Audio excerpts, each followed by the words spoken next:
2014 has ended, and the Winn Weekender is presenting you highlights of the major stories that made the year. Happy 2015 and welcome to this special edition of the Winn Weekender. The motion of no confidence. Let the motion be heard. Call the motion. Picketing the workplace of the Speaker of the House to table the motion. Speaker of the House came out and we followed him. The protesters followed The Basseterre High School saga. Get angry. And the child said, so what if they get angry? Barbs traded between the Minister of Education and school stakeholders, and fears of Ebola. All these were at some point the major talking points of the news in 2014. I'm Andre Huey and welcome again to this edition of the Winn Weekender. We start with the motion of no confidence. The year ended with a motion filed 2 years ago, still not tabled in the National Assembly.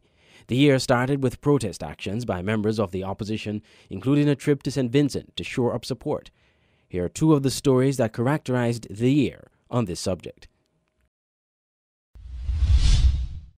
The Caribbean community, CARICOM, has been found wanting and is guilty of ignoring constitutional breaches in one of its member states, according to Dr. Timothy Harris, the head of the opposition alliance in St. Kitts and Nevis known as Team Unity. Team Unity and the official opposition in St. Vincent and the Grenadines, the New Democratic Party, joined forces in Kingstown Monday in holding protests and other activities aimed at forcing CARICOM heads at their intersessional conference in St. Vincent to put the no-confidence motion stalemate in Basseterre on the CARICOM agenda. Their efforts appear to have overshadowed the official CARICOM meeting. At a news conference Monday, Team Unity's Timothy Harris blasted CARICOM for not helping resolve the crisis in St. Kitts.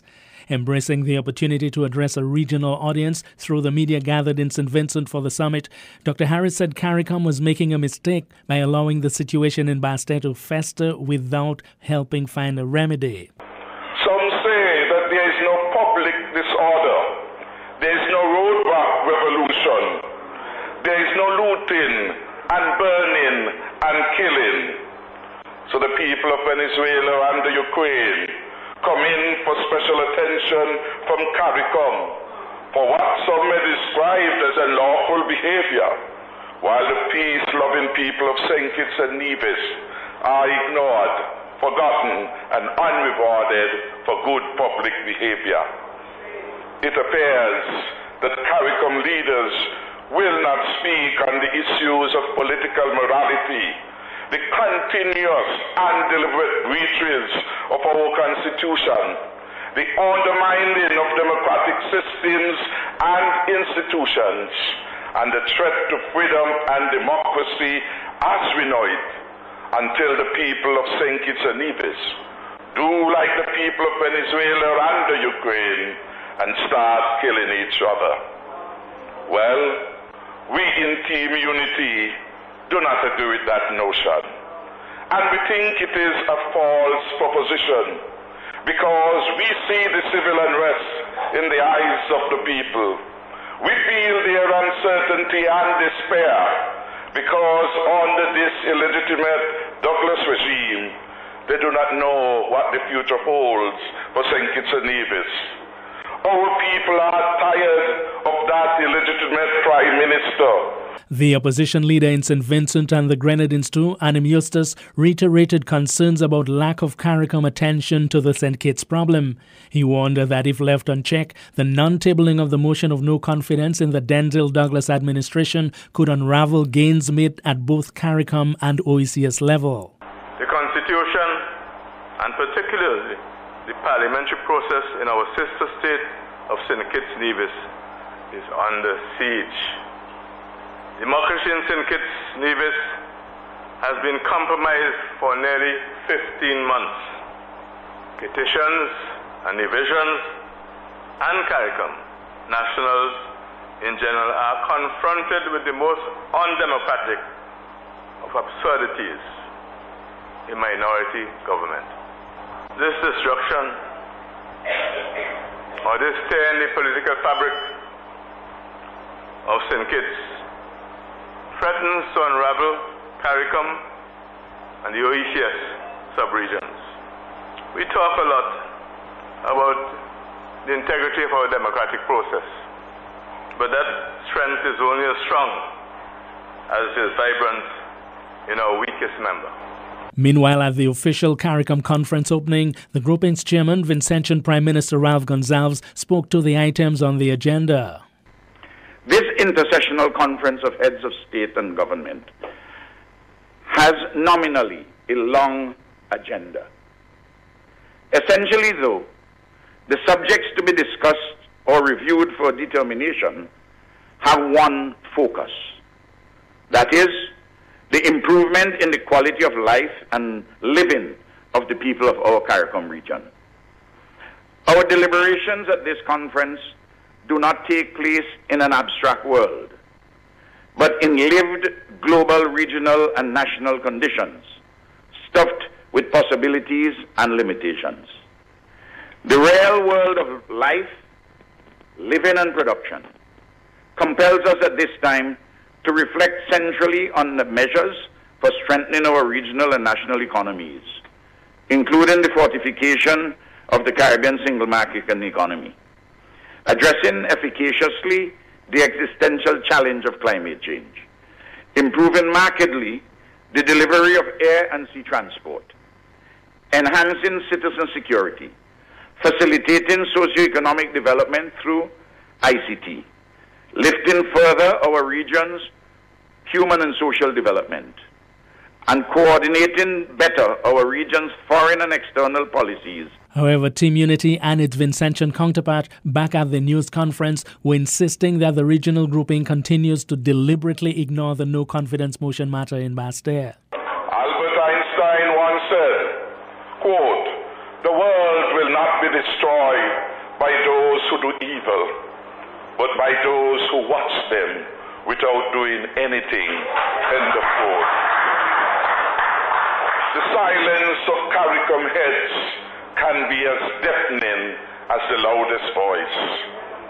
St. Kitts and Nevis wants the restoration of our constitutional democracy. And a government whose right to govern is validated by the mandate of a majority of elected members of Parliament. We want compliance with the ruling of the High Court judge delivered on or about February 12, 2014 in the motion of no confidence case. I'm Ken Richards for Winn Weekender.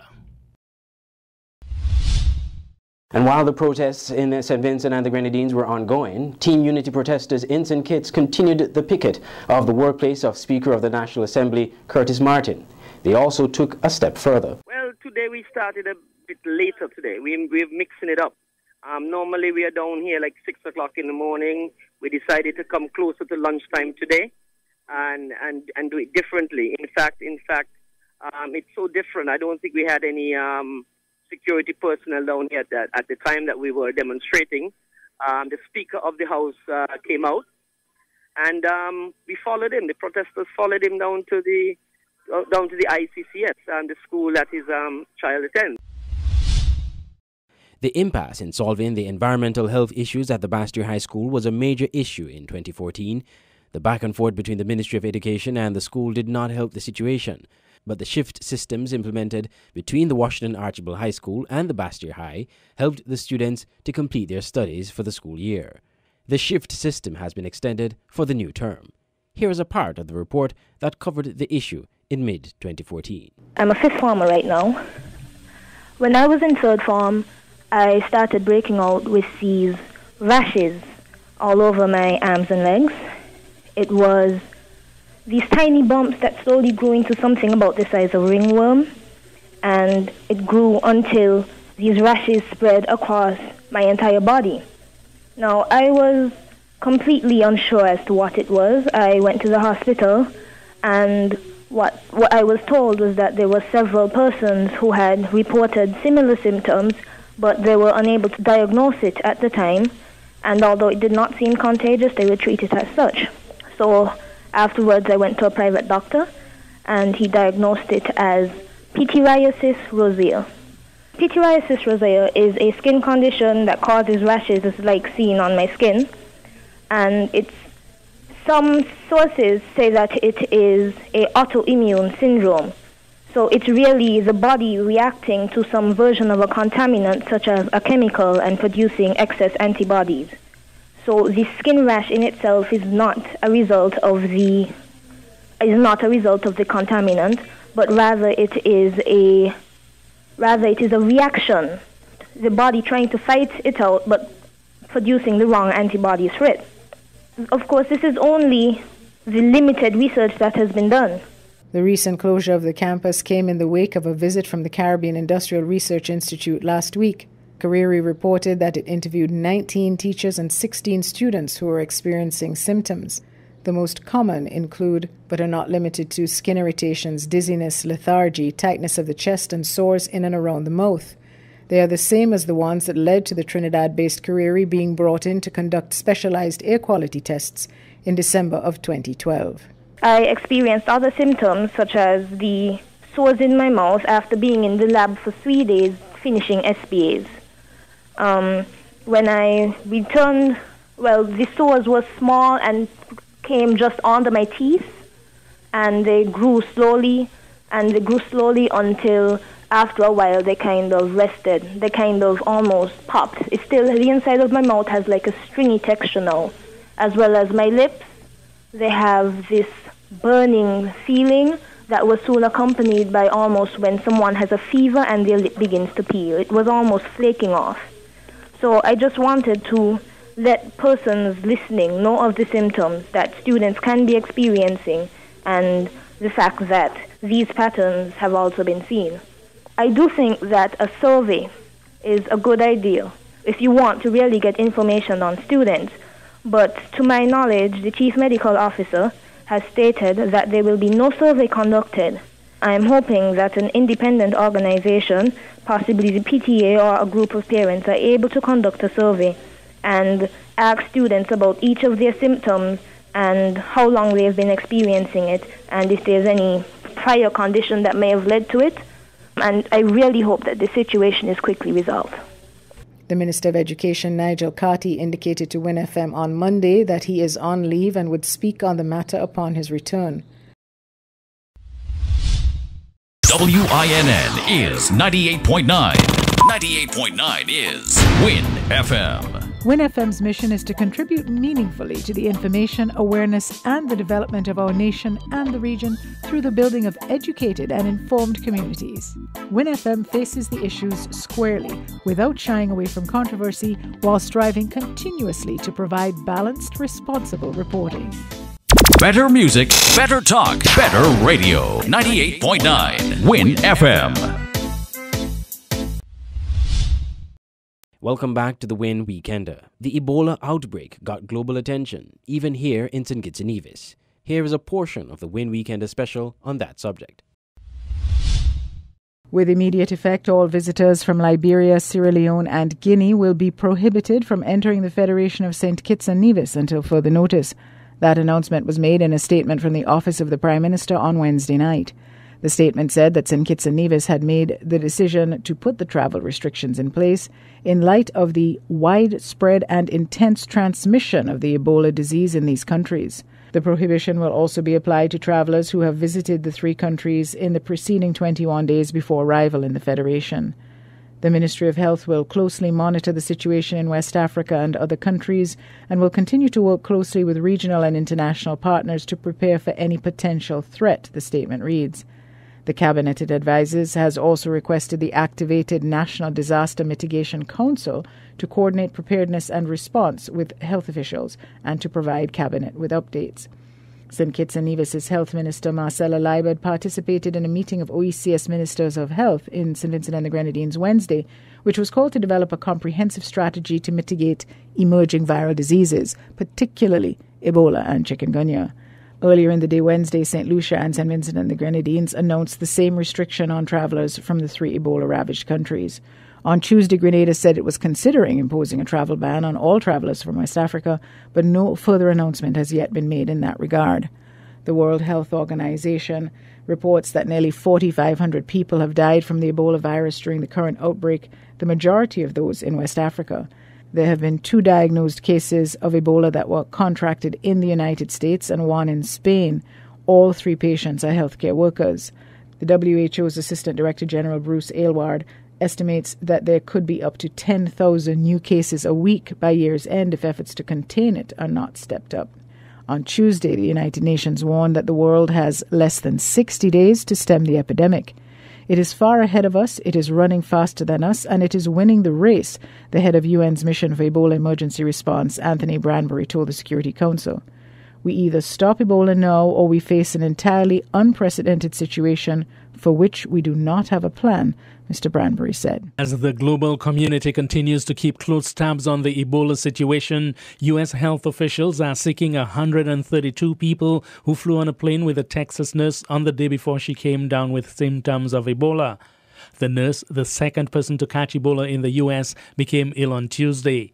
Both she and nurse Nina Pham, 26, had treated Liberian Thomas Eric Duncan, who died on October 8 in Dallas. So far, there has been just one imported case of Ebola in Britain. Experts studying the virus believe it is very unlikely that the disease will spread within the UK. However, some West Indians in London's East End see the situation differently and are admitting that they are frightened. One young Haitian man from the Barking, Dagenham area told Winn FM why. Well, I'm afraid because, well, at first they told us that it was not in the UK, so everybody will just keep on living their life like it's normal. I go to work every day from East London to Central London. I'm on the train with the people, crowd up together, and we're just touching each other, and we don't know who might have what. I'm worried too because the government is lying to us, because now we're hearing it's in Dagenham. That's 5 minutes away from us. You come from another country and they just give you a test to fill up, a questionnaire.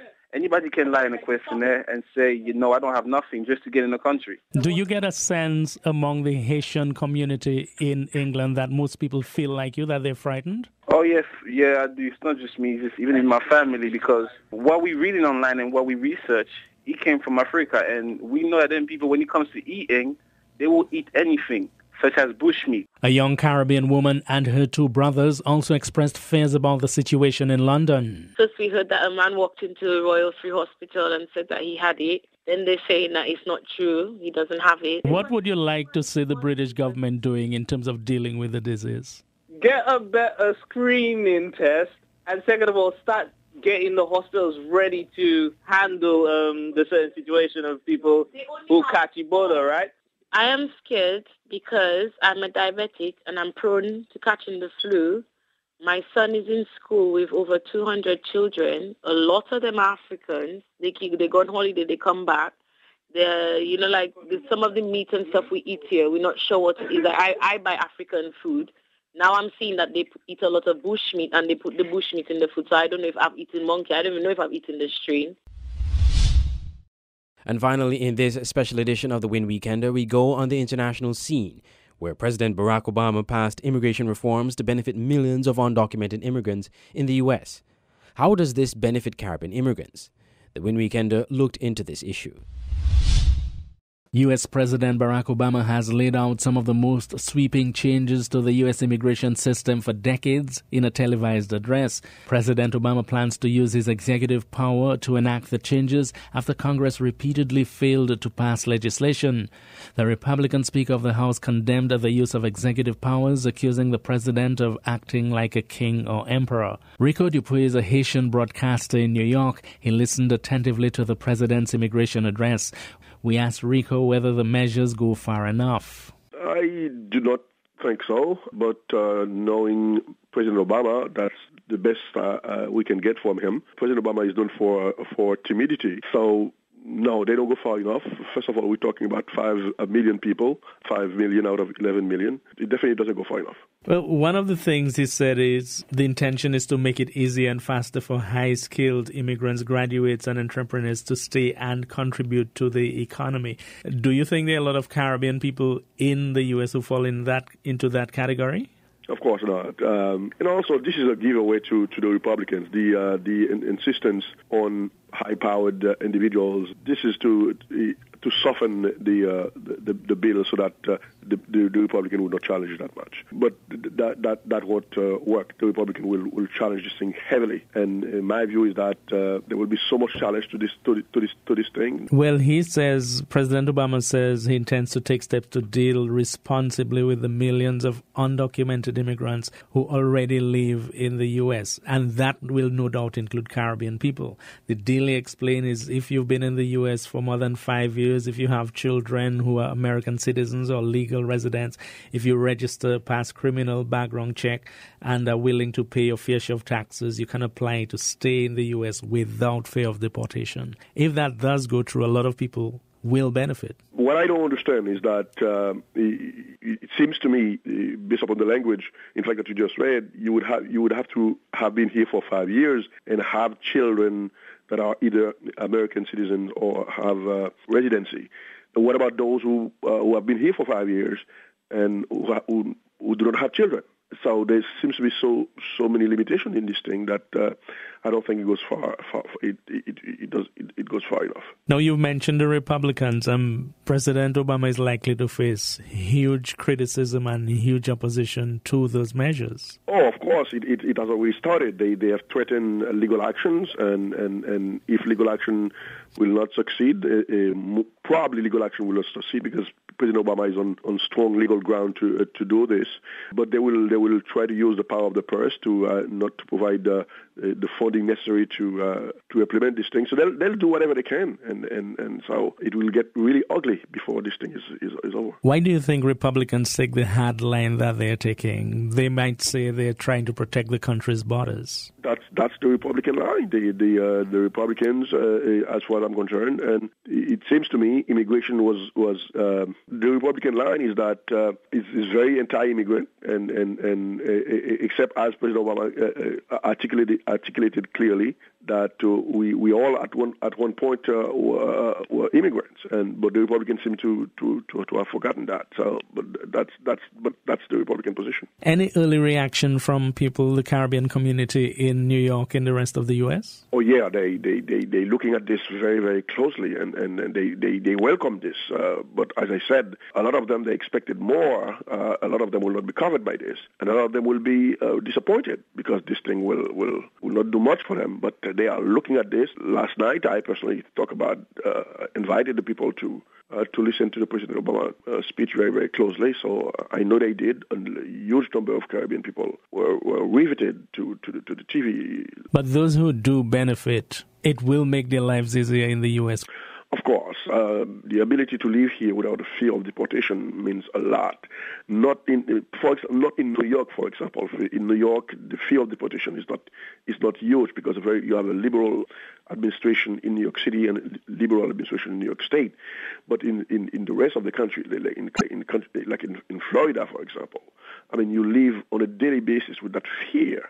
So if you live in a state that is a red state or a state that has a Republican governor, I mean that is significant. You live with the fear of being harassed or being caught in the street and being deported. So in New York you don't have much of that, but in many parts of the country, oh yes, it's a big thing.